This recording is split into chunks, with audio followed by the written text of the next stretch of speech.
Hello guys, welcome to Python life YouTube channel. So ఈ వీడియోలో వచ్చేసి విఎల్ఎస్ఐలో కెరీర్ ఎలా బిల్డ్ చేసుకోవాలి, జాబ్ ఎలా తెచ్చుకోవాలి విఎల్ఎస్ఐలో అని చెప్పేసి డీటెయిల్గా డిస్కషన్ చేద్దాం. సో ఎటువంటి స్కిల్స్ అనేవి నేర్చుకోవాలి అదంతా కూడా స్టెప్ బై స్టెప్ అయితే చూద్దాం. So first what is VLSI? So first VLSI అంటే ఏంటి అనేది సో బ్రీఫ్గా అండర్స్టాండ్ చేసుకోవడానికి అయితే ట్రై చేద్దాం. సో ఫస్ట్ విఎల్ఎస్ఐ అంటే మనకి అబ్రివేషన్ వచ్చేసి very large scale integration. So ఇది కంప్లీట్గా ఎలక్ట్రానిక్స్కి సంబంధించిన ఫీల్డ్ అనమాట. So very large scale integration, design of integrated circuits, chips. So మనకి ఎలక్ట్రానిక్స్ చిప్స్ ఉంటాయి కదా, సో ఇంటిగ్రేటెడ్ సర్క్యూట్స్ ఏవైతే ఉంటాయో సో వాటిలో చిప్ డిజైన్ కానివచ్చు, సర్క్యూట్ డిజైన్ కానివచ్చు, మొత్తం డిజైన్ మీద, సర్క్యూట్ డిజైన్ మీద అయితే బేస్ అయి ఉంటుంది అనమాట.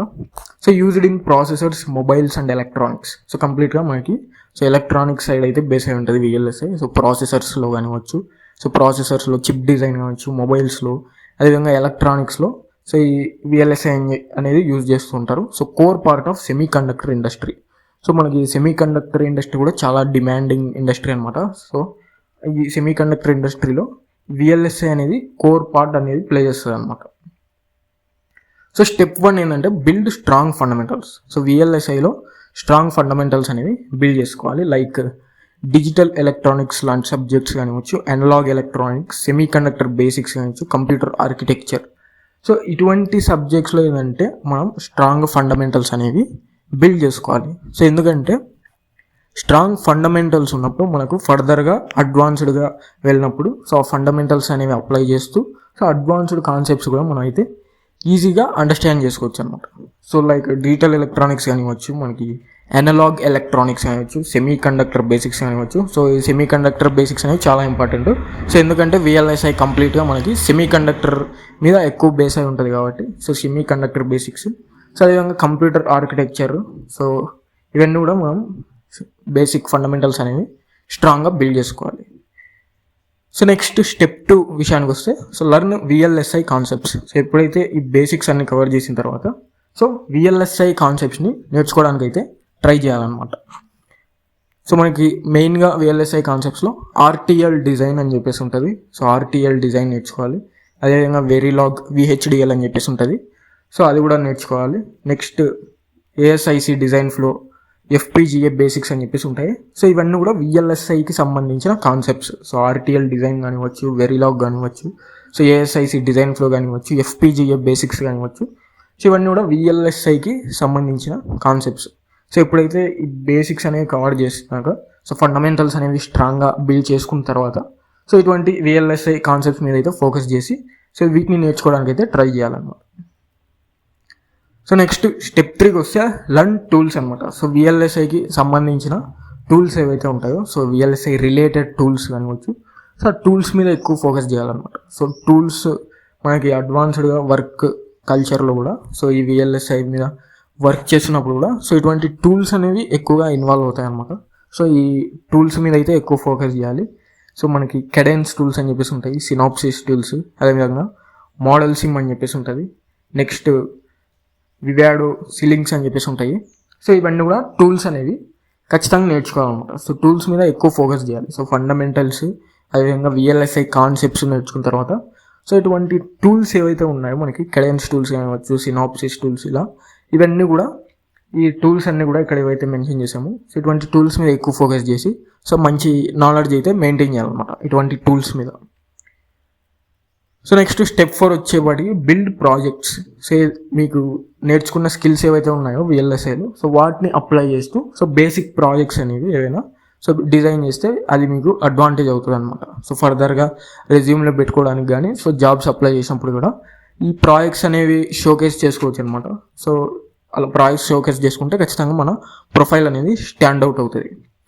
సో మీరు ఏదైతే ఫండమెంటల్స్లో కానివచ్చు, ఆ టూల్స్ కానివచ్చు, విఎల్ఎస్ఐ కాన్సెప్ట్స్లో ఏవైతే స్కిల్స్ అనేవి నేర్చుకున్నారో సో వాటిని అప్లై చేసి కొన్ని ప్రాజెక్ట్స్ని అయితే బిల్డ్ చేయాలన్నమాట. లైక్ సింపుల్ సర్క్యూట్స్ని డిజైన్ చేయడం కానివచ్చు, లేదంటే ఎఫ్పిజిఏ ప్రాజెక్ట్స్ మీద వర్క్ చేయొచ్చు, అదేవిధంగా సిమ్యులేట్ డిజైన్స్ని సిమ్యులేట్ చేయడం కానీ సో మంచి పోర్ట్ఫోలియో అనేది క్రియేట్ చేసుకోవాలన్నమాట. సో ఇటువంటి ప్రాజెక్ట్స్ ఏవైతే ఉన్నాయో వాటిని మీరు నేర్చుకున్న స్కిల్స్ అనేవి అప్లై చేసి ఇటువంటి ప్రాజెక్ట్స్ అయితే బిల్డ్ చేసి మనం స్ట్రాంగ్ పోర్ట్ఫోలియో అనేది మెయింటైన్ చేయాలి.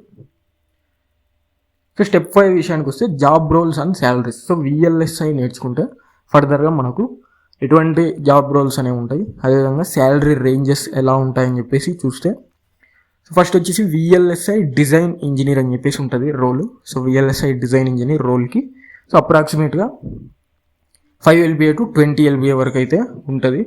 నెక్స్ట్ వెరిఫికేషన్ ఇంజనీర్ అనే రోల్కి మనకి అప్రాక్సిమేట్గా 6 LPA టు 25 LPA వరకు కూడా అయితే ఉంటుంది. నెక్స్ట్ ఫిజికల్ డిజైన్ ఇంజనీర్ అనే రోల్ ఉంటుంది. సో ఫిజికల్ డిజైన్ ఇంజనీర్ రోల్కి కూడా మనకి అప్రాక్సిమేట్గా 6 LPA to up to 30 LPA వరకు కూడా అయితే శాలరీ రేంజెస్ ఉంటాయి. నెక్స్ట్ FPGA ఇంజనీర్ అని చెప్పేసి ఉంటుంది. సో ఈ రోల్కి కూడా మనకి అప్రాక్స్గా 5 LPA టు 18 LPA వరకు కూడా శాలరీ రేంజెస్ అనేవి ఉంటాయి. సో ఈ విధంగా మనకి ఇవన్నీ కూడా విఎల్ఎస్ఐ బేస్ చేసుకొని ఉన్న జాబ్ రోల్స్ అనమాట. అండ్ ఇవి వీటికి ఉన్న శాలరీ రేంజెస్. నెక్స్ట్ మనం ప్రిపేర్ ఫర్ జాబ్స్. సో ఎప్పుడైతే మనం విఎల్ఎస్ఐ కాన్సెప్ట్స్ అన్ని నేర్చుకుంటామో, అదేవిధంగా టూల్స్ అన్ని కూడా నేర్చుకుంటాము, సో ఫర్దర్గా మనం విఎల్ఎస్ఐకి సంబంధించిన రోల్స్కి అయితే అప్లై చేయడం స్టార్ట్ చేయాలి. లైక్ జాబ్స్కి ప్రిపేర్ అవ్వడం, కోర్ కాన్సెప్ట్స్ని రివైజ్ చేయడం, ఇంటర్వ్యూ క్వశ్చన్స్ ఏవైతే ఉన్నాయో సో ఆ ఇంటర్వ్యూ క్వశ్చన్స్ మనం ప్రాక్టీస్ చేయాలి. అదేవిధంగా ఫండమెంటల్స్ని మళ్ళీ బ్రష్ అప్ చేయాలి, లైక్ ఎక్కువ ఫోకస్ చేయాలి. ప్రాబ్లమ్ సాల్వింగ్ కూడా చాలా ఇంప్రూవ్ అయితే చేసుకోవాలి. సో ఫైనల్ స్టెప్ వచ్చేసి అప్లై చేయాలన్నమాట జాబ్స్కి. సో జాబ్ పోర్టల్స్ ఉంటాయి.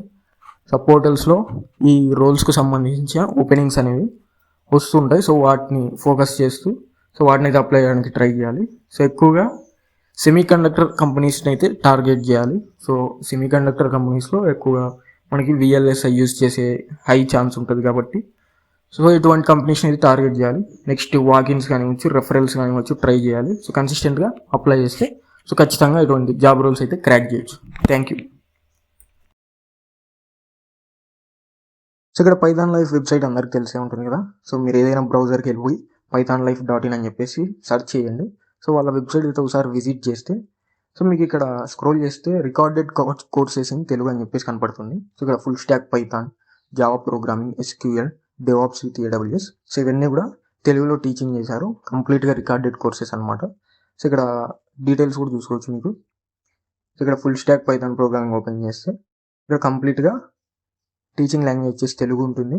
టెలిగ్రామ్ మోడ్ ఆఫ్ కంటెంట్ ఉంటుంది. సో కంటెంట్ వచ్చేసి 250+ అవర్స్ ఉంటుంది. అదేవిధంగా ఒకసారి పర్చేస్ చేస్తే మనకి లైఫ్ టైం యాక్సెస్ అయితే ఇస్తారు. సో ఫీజు కూడా 1,999, కొంచెం రీజనబుల్గానే ఉంది. సో కోర్స్ సిలబస్ కూడా చూసుకోవచ్చు. కంప్లీట్గా బేసిక్స్ నుంచి కూడా మీకు అడ్వాన్స్ వరకు అయితే తీసుకెళ్తారు. ప్రాజెక్ట్స్ చూసుకోవచ్చు. ఇక్కడ టూల్స్, డీటెయిల్స్ అన్ని కూడా ప్రొవైడ్ చేశారు. సో ఒకసారి ఎవరైనా ఇంట్రెస్టెడ్ ఉన్న వాళ్ళు pythonlife.in వెబ్సైట్ విజిట్ చేసి సో ఒకసారి అయితే చెక్ చేసి మీకు ఇంట్రెస్ట్ అయితే ఖచ్చితంగా పర్చేస్ చేసుకోవడానికి అయితే ట్రై చేయండి.